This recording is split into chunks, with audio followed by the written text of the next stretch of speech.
Brandon, and welcome to Unlimited Life. We have such a special and such an extraordinary show for you today.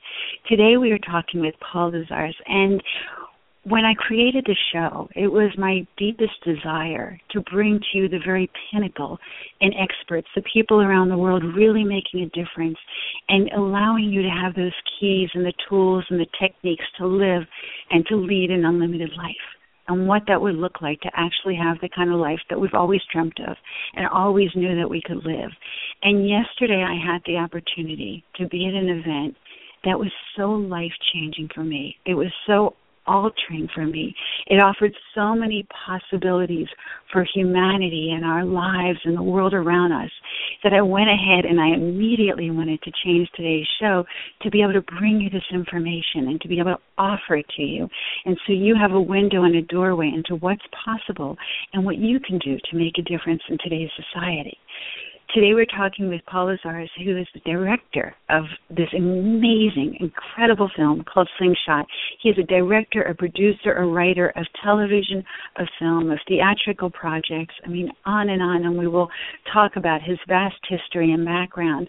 But the thing that I love most is that with all of his accolades and all of his awards and all of his years of experience and his talent and his gift and his wisdom, that he followed his heart. And he put his entire soul and his entire creative being into a product and a project that can actually change lives for historical time. And so, Paul, welcome to the show. It's such an honor to have you with us today. Oh, thank you very much. I'm very flattered by your introduction. It was amazing. And so I guess my first question to ask you, I mean, you have such an unbelievable history, and we'll talk about all of the shows you've directed and the movies that you've worked on and the theatrical projects, which are like huge magnitude. I was actually at that Stephen Sondheim birthday tribute. It's funny, as I was looking at your resume, I thought, gosh, that was one of my favorite moments. But I always love to ask my guests the did you know factor. When you were a little boy, when you were 6 and 7 and 8 and other boys wanted to be astronauts and firemen and whatever for the President of the United States, were you always creating and making projects like you are now? Did you have little kids in your neighborhood that you were directing in places and scenarios? And did you always have an idea that you wanted to share something with the world, or your heart or your spirit or soul? Is that in you as well? I would say no. I was a pretty typical little boy. I loved to swim and play football and baseball, and I was real sportif and spent most of my time doing pretty average things. But I did have a little singing voice, and I, from a very early age, was singing all over the place. And as early as junior high, was playing Tom Sawyer in a little show about Tom Sawyer and Huckleberry Finn, and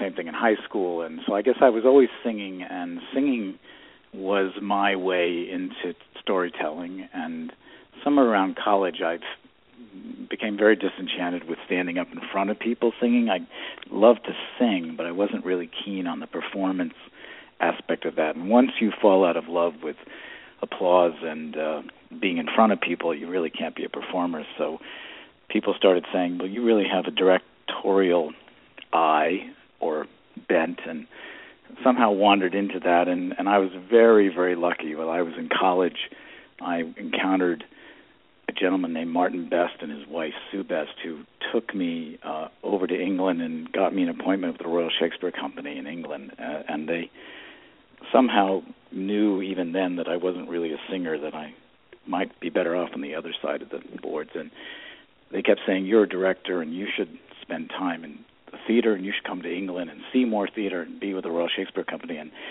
I was incredibly blessed that they actually followed up on that and made it happen for me. And they have been lifelong friends. And just having that year and a half with one of the truly great theatrical companies in the world cemented my desire to be a director and a storyteller, and frankly, it's been way over 30 years since then, and I've done pretty much nothing else. So that was my trajectory. Wow, that's incredible. And when I look at your resume, and it's interesting that you talk about the Royal Shakespeare Company, because you've worked on dramas like Pretty Little Liar, and then you have these comedies that are, it's like this incredible tapestry of Everybody Loves Raymond and Friends and Ugly Betty. And I think that that was the thing that struck me the most when I was watching yesterday, other than the subject matter and just the art of this incredible project and film that you've created, but the fact that you were able to take a subject matter that is basically a serious subject matter and something that has caused a great deal of pain in society today, and a solution and an answer and a way out of that pain, but your sense of humor and your sensibility and your craft for storytelling, I thought was unbelievable. I was so impressed. Thank you. Yeah, I mean, I think it's terribly important. We had seen, as we began to work on this project about the world's water crisis, we, of course, and we being my team, which was pretty small, we were very conscious of there were lots of projects about the world's water stresses and issues, and we tried to go see a lot of them, and we noticed that there was always this kind of hammering effect. I call it the bag of nickels effect, that at the end of the movie I felt like someone had beaten me from head to toe with a bag of nickels. And the problem with being beaten with a bag of nickels is it does make you aware of a problem, but it kind of leaves you a bloody stump with nowhere to go. And an editor, a friend of mine, a great editor named Miranda Youssef, used the term learned helplessness with me once. And I said, we are not going to teach people to learn how to be helpless. That's not our goal. At the end of Slingshot, the ideal placement of the audience will be one of inspiration and hopefulness and empowerment to actually do something about the world's water crisis, not feel empty and disempowered and have nowhere to go. So the goal became very conscious, very stated. We were very aware that we wanted people to walk out of the theater feeling like they could do something, like there was something to do, and that solution is better than moaning and pissing about a problem. The idea of going towards solution instead of going towards helplessness was a virtue to be pursued. And when you do that, when that becomes your goal, then humor and storytelling dynamics and the notion that people might want to actually watch your movie or listen to it instead of just be beaten up by it becomes paramount. And then you start making a lot of decisions about, it is a crisis. It is terribly serious. People are dying all over the world because of a lack of access to clean water, particularly kids. There's nothing more serious than that. But if you want people to do something about it, maybe it would be a good idea to have a little humor, and maybe it would be a good idea to have some dramatic tension, and maybe it would be a good idea to tell a story that people actually want to sit through.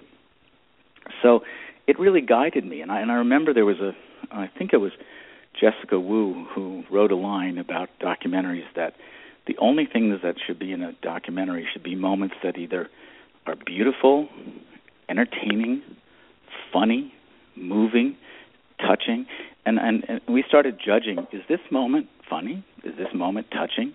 Is this moment educational, but educational in a way that doesn't bore us?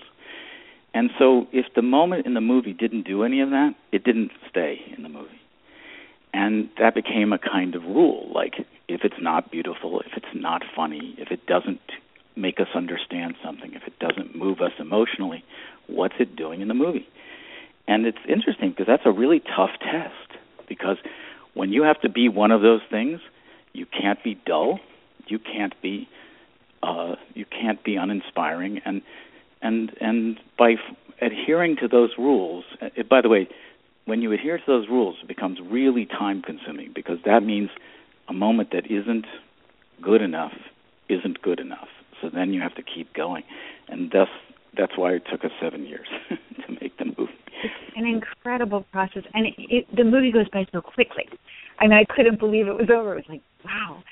And because of the inventions, and I would love you to share a little bit about the movie and the creation of the movie and your star of the movie, this phenomenal, incredible man. And but I felt at part like I was watching Willy Wonka and the Chocolate Factory. It was so entertaining.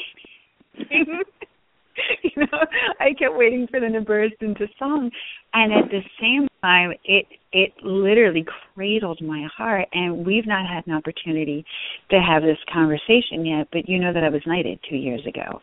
Yeah. And the minute that I was knighted, thank you, the minute I was knighted, people kept trying to give me money. It was very interesting. People would stop me at parties and say, "What are you working on? Here, let me write you a check and give you some money for." And that was a very new scenario from being in the entertainment business, where you're looking for money and looking for funding, to have people trying to throw money at you, saying, "Whatever you're working on, we want to help."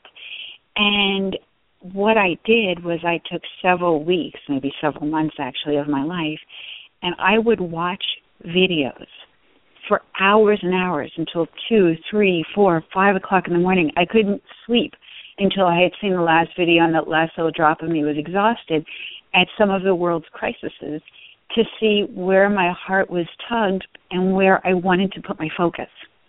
Because there's so many. I mean, I've helped so many organizations, which is how I ended up where I was. But now that I have these doorways open in these embassies and in these worlds, what was the strongest draw for me? And I decided to pick 2 of all of the things that I was looking at, and one was child slavery, all the kids, these 6- and 7-year-old girls that are being sold, and and the children today that we don't even realize. And the other focus that I chose was water and the water crisis. Wow.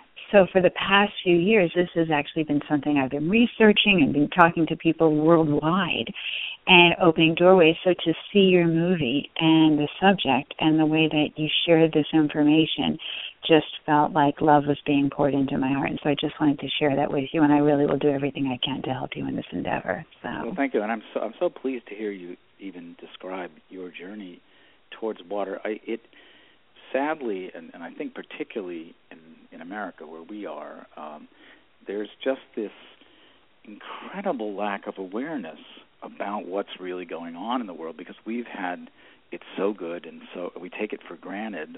We all, well, most of us walk to our sinks and turn on a tap, and out comes flowing, clean, pure water.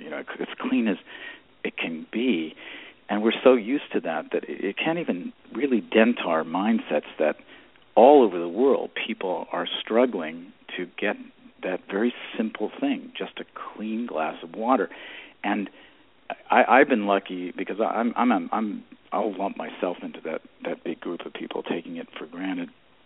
But to go to Ghana or almost anywhere where there's not clean running water and see what's really going on is so eye-opening, and it just changes you, because you just can't brush your teeth or I have an 8-year-old daughter, and we ask her to brush her teeth, and the faucet's on, and I'm looking at it, and I'm going, oh, and it's all I can do just not to reach out and turn it off, because I just can't stand to see the water being wasted on any level, even at that tiny, tiny individual level.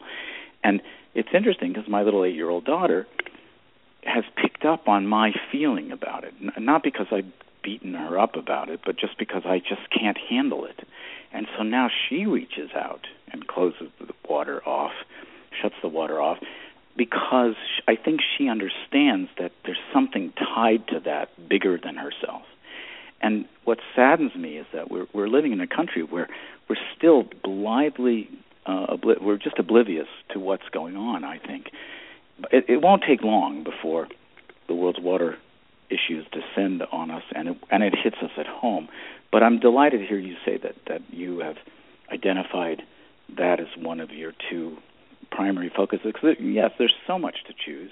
There's so many ills to correct, and one of the things that really jazzed me about yesterday, which you saw in the screening, was when the 20-year-old woman raised her hand and said, this is a movie for my generation. We want to fix it. And I thought to myself, that's what it is. This group they call the millennials, the post-college age group. I think they have realized what the previous generations have done to them in a really big way. And I think rather than sit back, they want to fix it. like that. If I had to give that generation a motto, it's "We can fix this."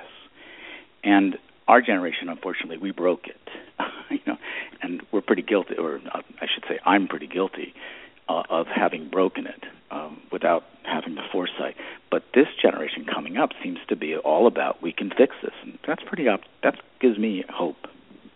Absolutely. I have a friend of mine who has an 11-year-old son, and his son is determined to find a cure for cancer at 11 years old. And he just went to an integrative medical conference. And knowing that he was going to an integrative medical conference, I posted on my Facebook and on Angel Academy and the Transformational Leadership Council and a lot of the organizations that I'm part of that I had a friend who had an 11-year-old son who's determined to find a cure for cancer, and he was going to be at this integrative medical conference. And if anybody was going, all of the healers out there and the alternative medicine practitioners out there, or if anybody knew someone who was going who had time for an 11-year-old, please to let me know so I could arrange time for him to talk to them. And so many people reached out to help this 11-year-old child. And so, but this kid is determined to find a cure. Oh, great. That's great.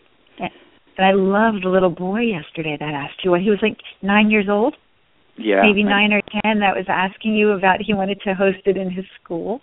Yeah, and he said, I'm going to host it in my school. And I just love that kind of youthful, just optimism and dedication is really soul-filling and lovely to see. And luckily, and I appreciate your comment, luckily the movie seems to get that response, which is great because it's clearly about a very, very serious problem.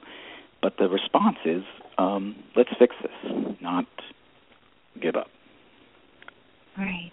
And so how did you go from, when I look at your bio, it's amazing to me. First, it makes me laugh. It makes me smile. It enchants me because everything you'd want to do, from Stephen Sondheim's Birthday to Everybody Loves Raymond and Friends to Pretty Little Liars, one of my favorite shows and the films that you've created.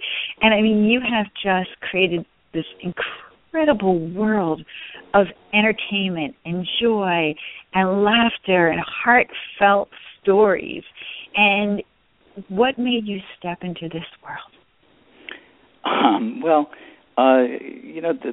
don't know exactly how to answer that. I've been, you don't do a lot of things by choice. You bump into things. I like what I bumped into in my life, and I think that what's that incredible line about luck is actually opportunity meets preparation, and I kind of believe in that. I think that I have done my homework and done a lot of hard work to learn how to do what I do, and then I've just doors have opened that for me that have been really wonderful and lucky, and luckily I've been ready to handle them. But I think that I like to find the humor in the drama, and I like to find the drama in the humor. And there's something about mixing the two that seems to appeal to most people, that when you're doing Friends, ostensibly a comedy, I think I've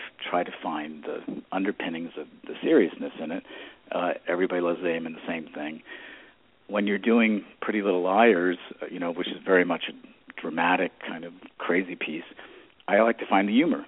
And with Slingshot, which is obviously a very serious topic, could not be more serious, I tried to find where there was glimmers of fun. And that's why you have someone as serious as Dean Kamen, the inventor, who we haven't even talked about yet, who's the center of this movie.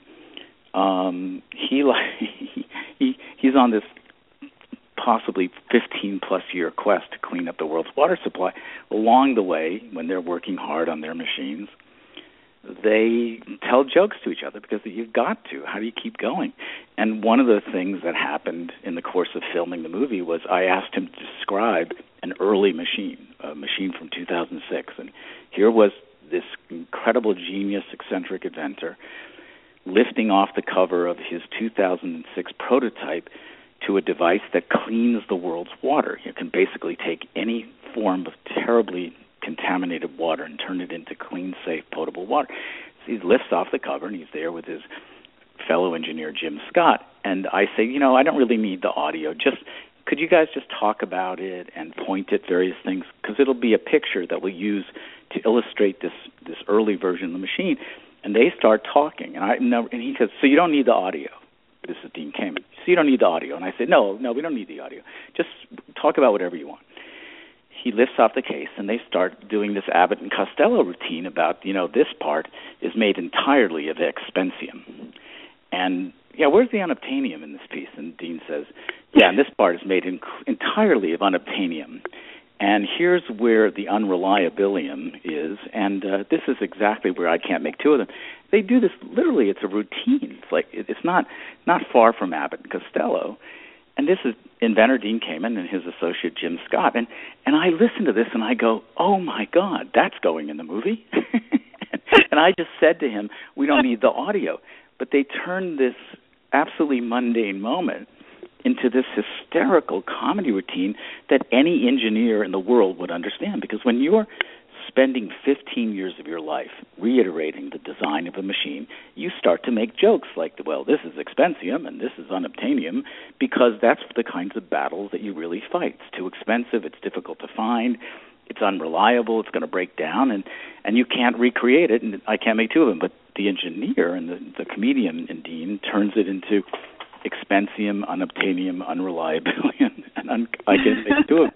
And I like to think that I'm good at this, and that's why the movie is painless to watch and hopefully moves you.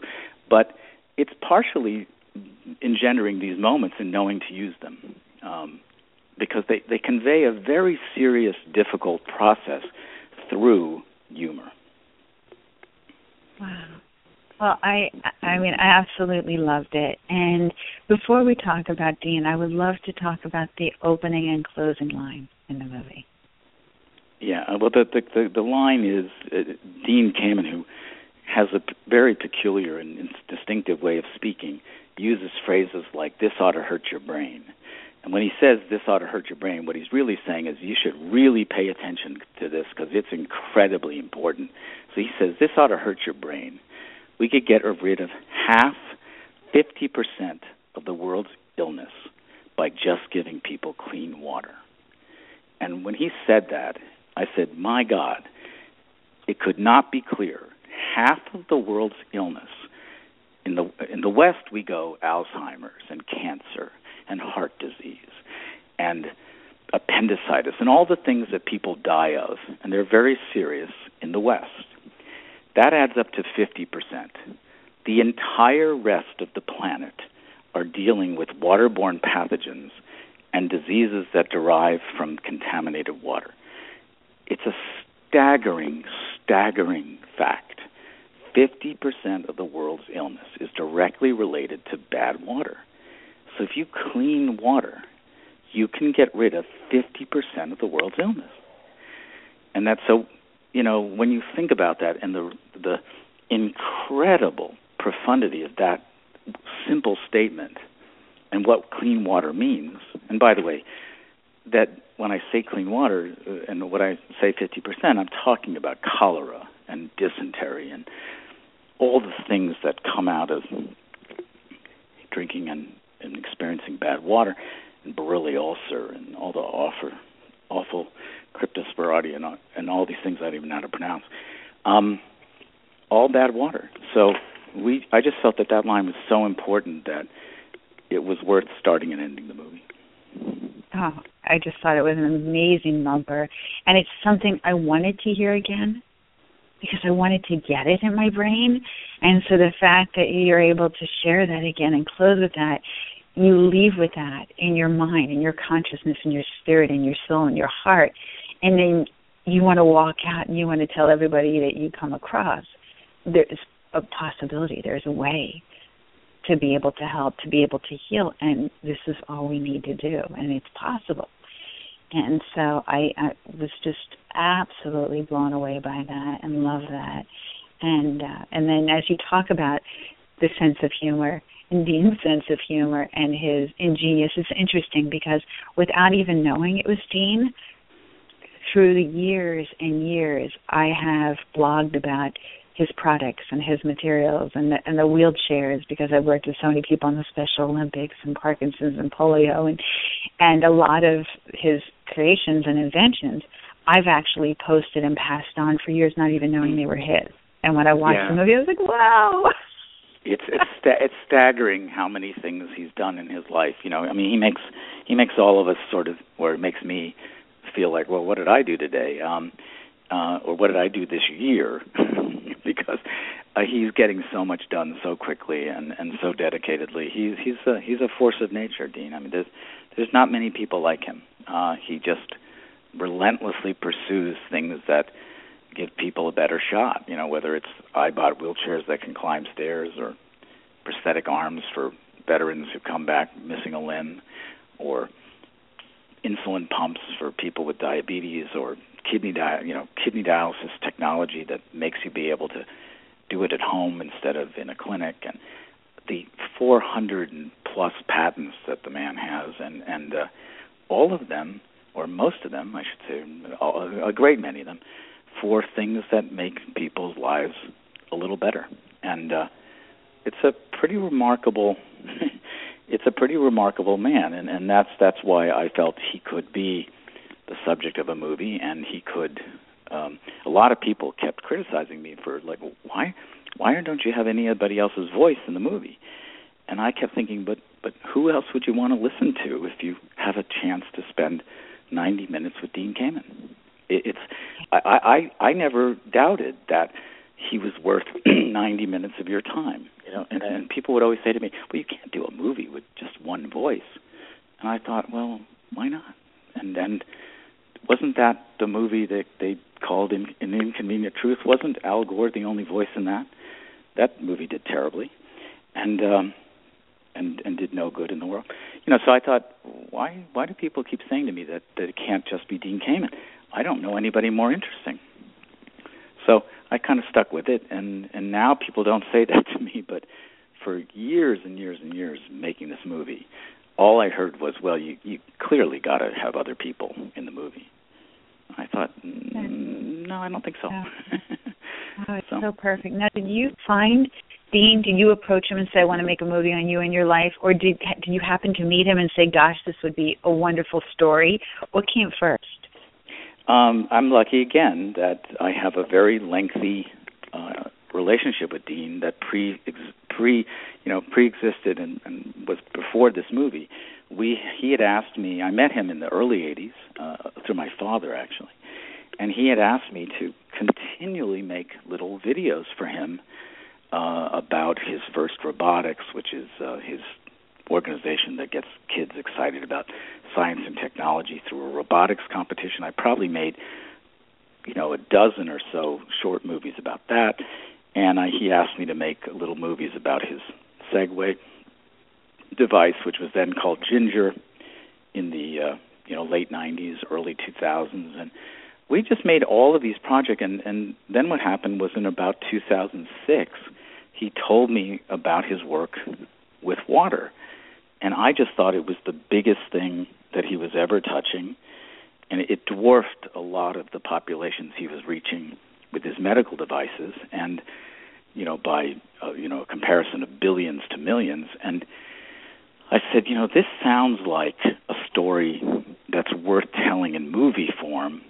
Could I turn the camera on now and get some of your time to talk about this and visualize it?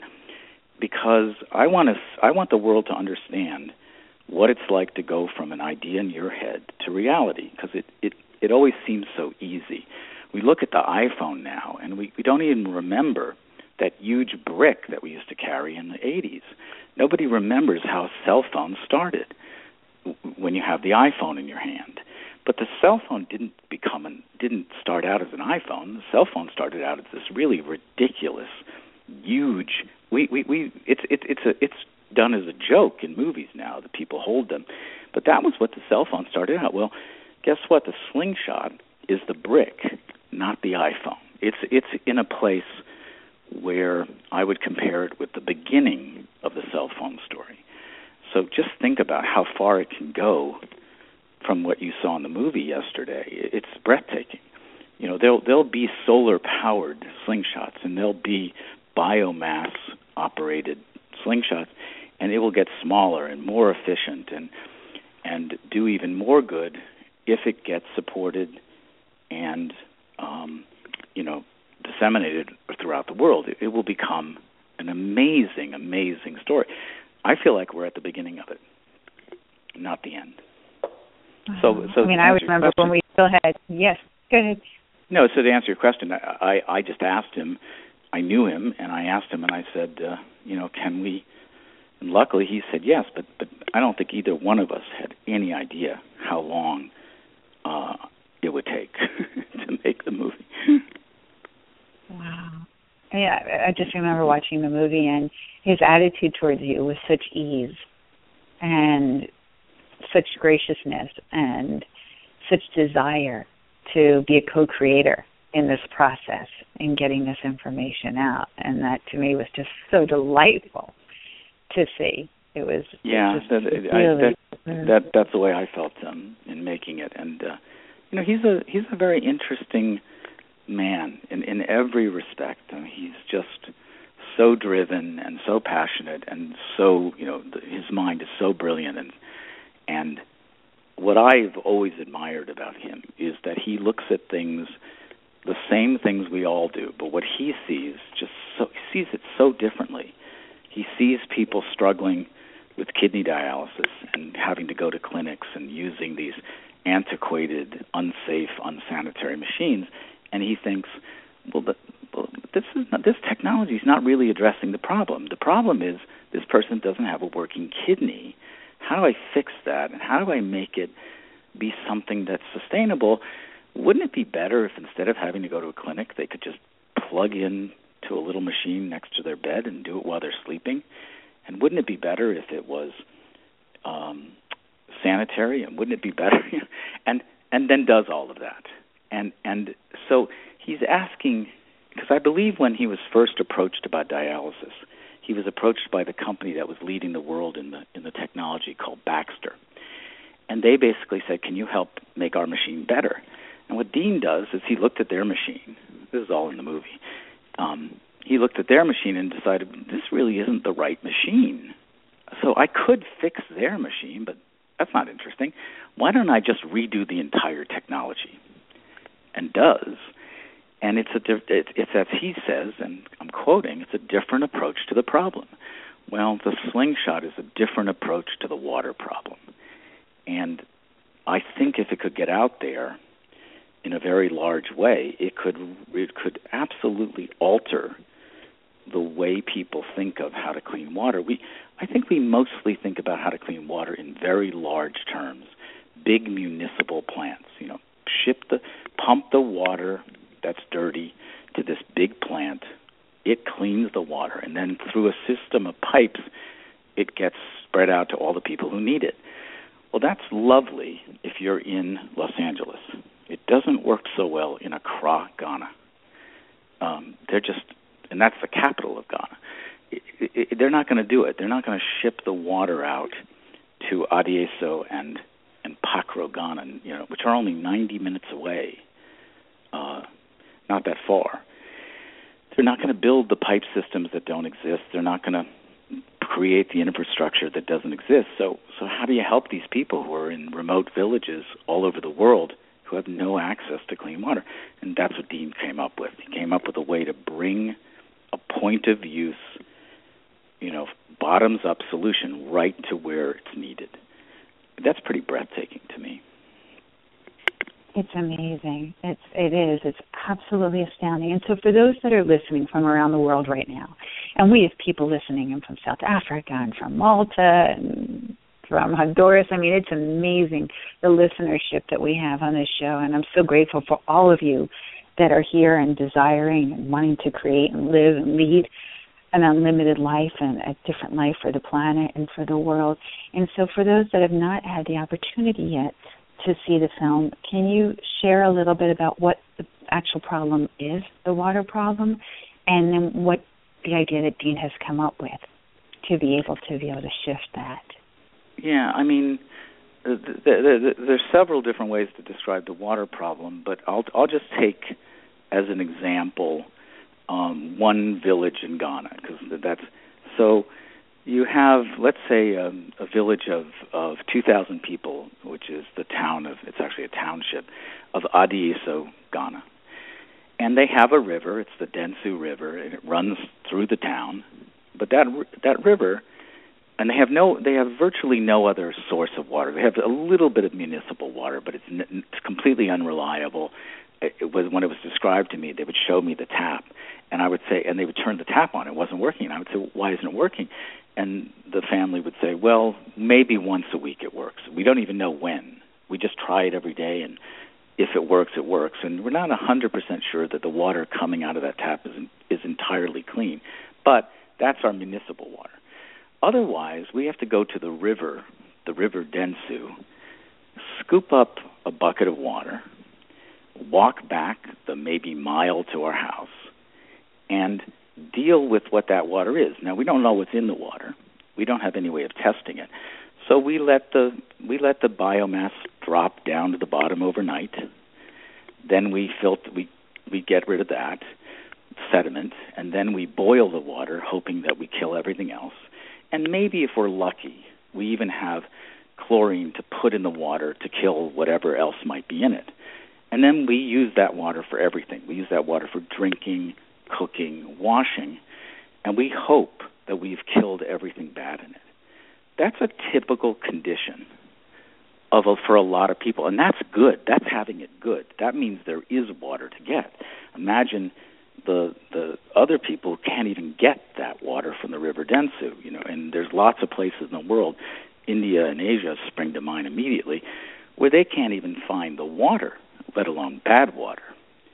So what Dean has done, and what I admire in his Slingshot technology, is that most people don't have an ologist, and I'm being slightly facetious when I say don't have an ologist, means they don't have a scientist that can test the water from the river, figure out that it has cholera in it, and kill the cholera before people drink it.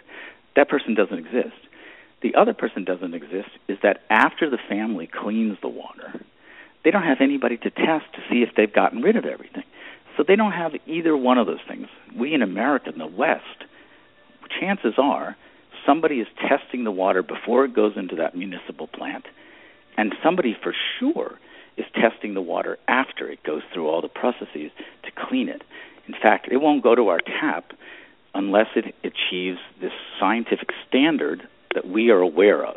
The standard for how many whatever bad stuff is in the water, we're not going to drink it till somebody's tested it in ideal terms. But most of the world doesn't have this. So what Dean has done with the Slingshot, so that was my attempt at describing bad water conditions all over the world, which, it would take me the entire program just to answer that question. But so what Dean has done with his Slingshot is that you don't need an ologist on either end. You put any form of bad water into the machine, and the machine, through a super high-powered distillation process, vapor compression distiller, the machine using that process and recycling the energy, so it uses very little energy, basically takes any form of contaminated water, it gets superheated into a kind of vapor, then reconstituted as pure water. All the bad stuff has fallen out. All the bad stuff runs out, it can run back into the water source, or it's so microscopic and small, it can actually be put back on the ground in the form of slurry, because it's so incredibly microscopically small. So then out of the box, what you're drinking is pure distilled. It's actually injectable grade water, because Dean first invented it to supply water for his dialysis machines. So the quality of the water is higher rated than normal potable water. It's cleaner than potable water. So then now you have this distilled water that you can drink, you can bathe in, you can cook with, and it's utterly safe. People get confused about distilled water. There was some research done in the 70s, late 60s, that said it was harmful to drink too much distilled water. That research was, A, not really based in fact, It wasn't really well researched. There's no truth at all to the idea that drinking a lot of distilled water can harm you. And oh, by the way, if you really need to add mineral content, the one thing that we've gotten very good at in the world is adding stuff to water, i.e. soda. I mean, we are really good at making things out of water. We're not so good at taking things out of water, but putting stuff in, really easy. So let's say down the road you wanted to add something to this distilled water. That's really almost painlessly simple. So you can add mineral content. You can do all sorts of that stuff. The machine isn't quite there yet. But so what he's done is in some respects, and I don't like using the word magic bullet because it conveys too much ease, but what he has done is created a solution whereby most people can put in most water, well, actually any form of water, and most people get out of it water that's safe. Well, that's magical because almost no other form of water remediation is 100% certain that you don't need to test it before or after. With the Slingshot, that is the case. So it's such a great solution, particularly for remote villages that have no access to running clean water. There's lots of other solutions that I love. We're going to need. We need them already. Desalinization is a big one, and big urban centers are going to need desalinization. There's a lot of great research being done on that in Israel. We're going to need to recycle our water like they do in Singapore already. If you want to learn about recycling water, study what's going on in Singapore. It's amazing. They are virtually a city where every drop of shower water, dishwater water, toilet water, washing machine water is going from this very dense environment. It's going straight from your apartment or your house to the plant where it gets cleaned properly, tested properly, and straight back to your kitchen or your shower. And, that's what we need. We need every major city in the world to stop throwing away water and recycle it.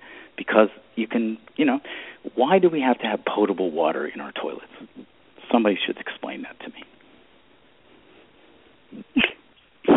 Like, think about it. So the water that can sustain life is the water that we are using for our bodily functions. It's just, if you thought about it for a second, it would make you crazy. Right. Well, it's so funny because I always think the toilet seat covers, that they have the center paper that people punch out, and you think, we have a paper shortage or whatever. Yeah, exactly.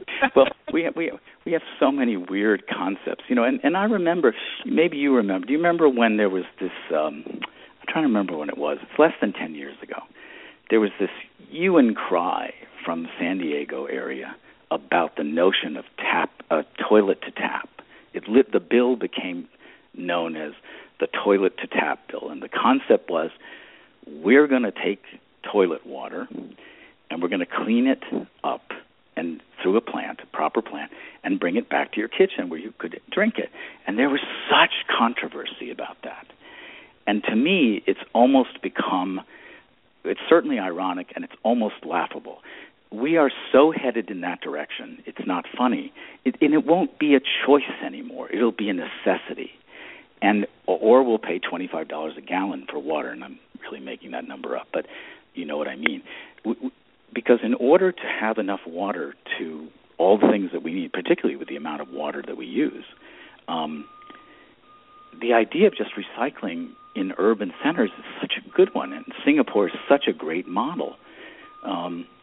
So, there's a lot being done, but not a lot of awareness yet, which is why I'm trying to get the movie to so many people, because I think once you've seen the movie, you really can't escape these issues. Okay, so then that brings me to my next question. How can people see the movie? How can they get a copy of it, get a hold of it, bring it to their schools, their universities, their businesses, their organizations, their local theaters? Because it really is something that everyone should see. On every level, everyone should see.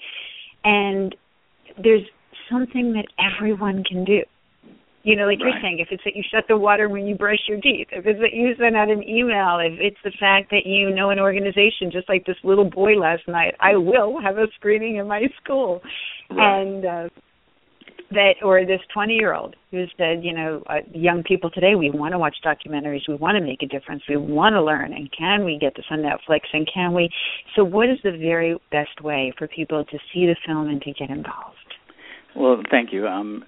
That's so important to us. It's why we've put 7 years into the making of this, and I really do believe that change grows out of awareness. I don't believe that anybody really changes before they have at least a threshold level of awareness of what's going on. Well, our intent with the movie was to get to a threshold awareness about water very, very quickly and hopefully very entertainingly. And which is not to say that it's silly, it's to say that it's enjoyable to watch, which why shouldn't it be enjoyable to watch? Why should it be painful to watch? And what people can do now, we are struggling and we are in the process of creating the ways that the entire world can see the movie. And I think we're doing pretty well. And that takes a little bit of time. You don't snap your fingers and just deliver a story to billions and billions of people. But the good news is by November, and that seems so far off to me, but it's really not. It's pretty close. But by November, the movie will be available in 15 languages on Netflix. Now, what I hope is that will be the moment where millions upon millions of people see it, and in their own language, you know, whether it's French, Spanish, whatever. And so by November 1st, that will occur. In the meantime, we want to get, and that doesn't seem so far off, but for me it seems like a lifetime. In the meantime, you can come to our website, which is, if you don't mind, I'll tell. It's It's www.slingshot, just like it sounds, SLINGSHOT doc for documentaries. So slingshotdoc.com, slingshotdoc.com. If you go to our website and you're really enthusiastic about what you see and you want to sponsor a screening, we've set up all sorts of ways to do that. And you literally can click on a button that says host a screening. And you click on that button and it will connect you with our outreach team, and they will get back to you, in a very short while, and you can show the movie in your high school, in your college, into your water group, to your yoga class. It doesn't, we want you to show it anywhere. And we tried to create a system where that will occur. So the step right now is via our website. Again, www.slingshotdoc.com. And it will guide you to how you can do it. So in the interim, that's what you can do. But the other thing is, because we care a great deal about this movie being seen by a lot of people, we're actually self-financing a limited form of distribution, because we believe that you don't want to go see a movie called Slingshot unless you at least have heard about it or seen something about it. And the way to do that traditionally is to have it play in various cities, even in a small way, and get some press from the papers. And so starting in July, depending on where you are, you may see an advertisement or a mention that says Slingshot's coming to your town. And I would be grateful, and if you care about this subject, please come see it then. Bring a friend, bring your entire army of supporters, and come see the movie, because that will mean a great deal to getting the story out. That's amazing. And then, as we were talking last night, can you first share with people what Slingshot is? How it came to be Slingshot? Because I think that's interesting the well. actual name. What is Slingshot? Yes. Yeah, I mean, it's funny. On some level, it's sort of obvious, but then on another level, it isn't obvious at all. So, take the David and Goliath story. And Dean Kamen, the inventor, thinks there's a lot of Davids all over the world, and they're battling this giant Goliath that's bad water. And they don't have a lot of ways to defeat this giant. But if we remember the story, little David went up against gigantic Goliath, And he had this little thing called a slingshot. And that little piece of technology allowed David to defeat the giant of Badwater, Goliath. And Dean Kamen, I think, called his device Slingshot because he's hoping this little machine, this little technology, this incredible invention is going to help the world defeat this giant Goliath that we know as Badwater. And that's what the name comes from. That's incredible. I was watching the kids drinking the water in the movie, and that juxtaposition of all of the children whose lives have been lost simply because they didn't have clean water to drink. And it's such an incredible solution and an elating solution and a thriving solution, and one that offers so much hope and potential and possibility and sustainable life and sustainable living all over the world. I mean, it truly is a treasure and a gift to the planet.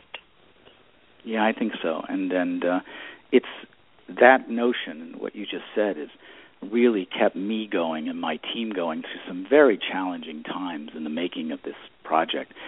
But ultimately, if you think about that one child that dies because they drink really filthy water because they have nothing else, the only form of water they have is the kind of water you wouldn't give to your dog, and that's all their choice. And then that child contracts cholera or something worse and dies. And, if we can prevent the 2.whatever million kids that are dying each year just because of water, just because of not having clean water, then all the time that's gone into the making of this movie, all the effort, all the people who have been involved who have sacrificed, not made very much money in the making of it, made very poor salaries, I think it'll all have been worth it. Absolutely. And then for all of you who are listening out there that are individuals that know anybody that's working on the water crisis or any major organization who is aligned with this cause and making a difference, it's so easy just to go, as Paul said, to the website and to host a screening. And that's the greatest gift you can give. Yeah. What's interesting, Nicole, to me is that it's not.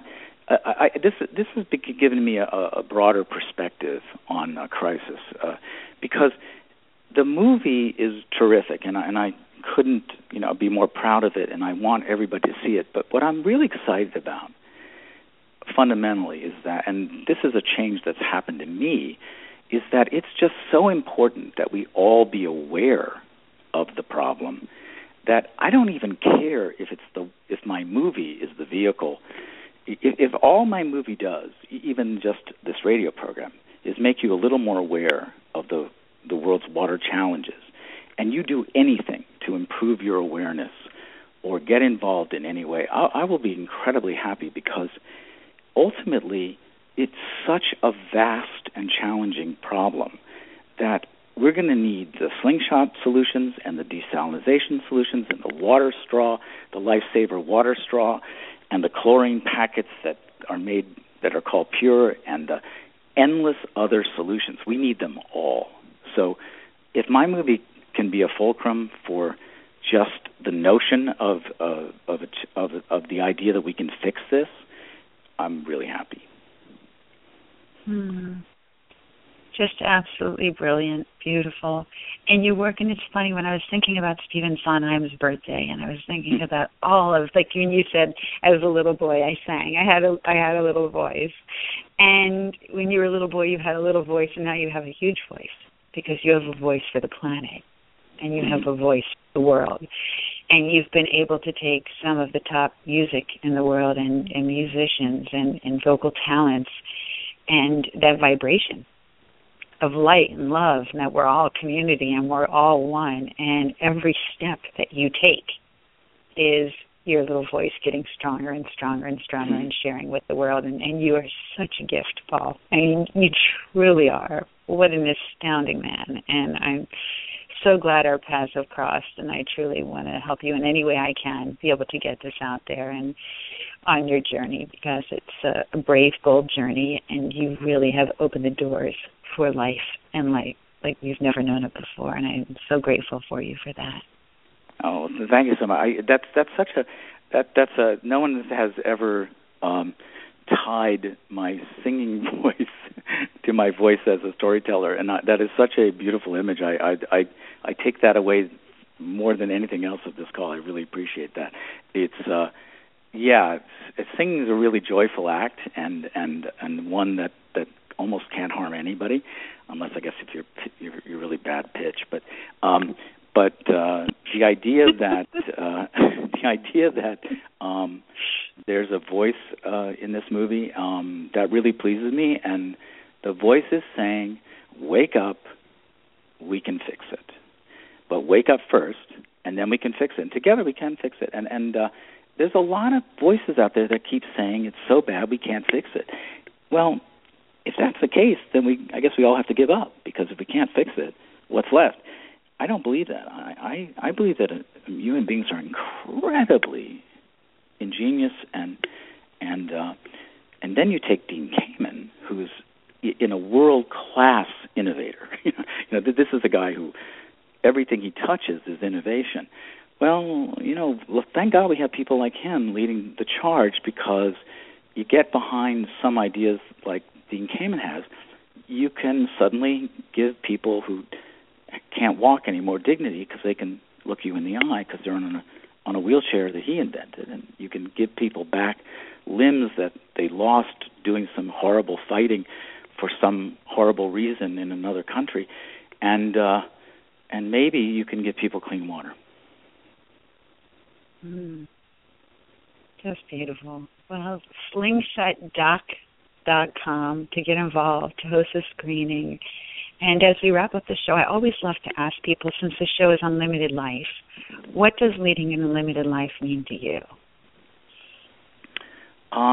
Doing things that make you happy, and not necessarily that don't require a lot of effort, but doing things that make you happy and spreading it around, that happiness. Mm-hmm. That's fabulous.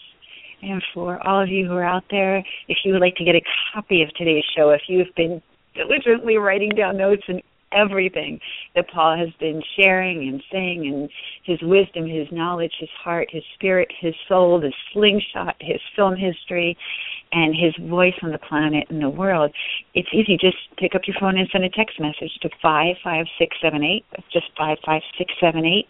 And the message is Nicole, and you can download a copy of today's show right into your phone or mobile device and listen to it often, and listen to the calling of your heart. Step forward, because this is really a movie, and this is really an invention that can change the planet and change the world. So, Paul, thank you for being with us today, and we look forward to having you back with us again. Oh, I thank you. Thank you for including us, and thank you for coming to see the movie. And it's time to change. That's become my watch cry. It's a wonderful cry. Yeah, it's time to change. There's no reason not to. Mm-hmm. Well, thanks a lot. And you're welcome. What a joy to have you with us today. Wow, what an incredible guest, Paul Lazarus. So, slingshotdoc.com. You can host a film, your business, as he said, your yoga studio, your schools, your universities. This movie will make you laugh. It'll make you cry. It'll unfold your heart and open you up like you have never been opened before. As I was saying, I was on the edge of my seat, and I left, and this movie is still just dancing in my heart, knowing that it's possible, that individually and together we can create a world of difference. And I love what he says at the beginning of the movie about how this ought to hurt your brain, that half of the world's illnesses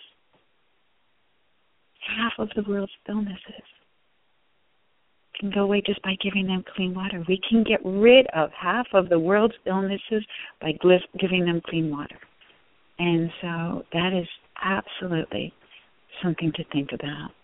And as Paul has gone from his singing voice as a child to his voice now, his voice in the planet as he is singing out this world change, this world evolution, this historical time that we all can be part of by just giving the gift of what we know is right in front of us and possible, that this ought to hurt your brain but that we can get rid of half of the world's illnesses by giving them clean water.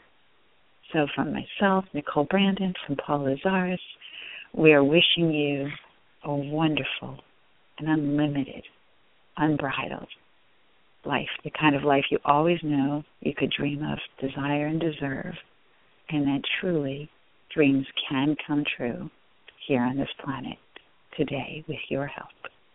Everything is possible. So wishing you an unlimited and a happy and a healthy life.